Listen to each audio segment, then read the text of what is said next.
Boycotter en français et to boycott en anglais. Est-ce que tu sais comment ce mot est entré dans le langage courant? Non, quand toi je t'explique tout. Le nom de Charles Cunningham Boycott est entré dans le langage courant à la suite d'un conflit emblématique qui a marqué l'Irlande de la fin du 19e siècle. Voici comment son nom est devenu synonyme d'une forme de protestation collective. Le terme boycott provient directement du nom de Charles Cunningham Boycott, né en 1832 et mort en 1897. Un ancien capitaine de l'armée britannique devenu intendant ou gestionnaire des terres pour le compte d'un riche propriétaire, Lord Ernie, dans le comté de Mayo en Irlande.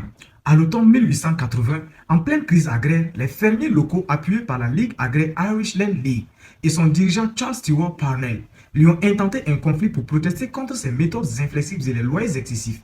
Plutôt que de recourir à la violence, ils ont choisi une stratégie d'isolement total, telle que le refus de travailler ses terres, le blocus commercial. Les commerçants et les facteurs ont cessé de le servir et de lui livrer son courrier.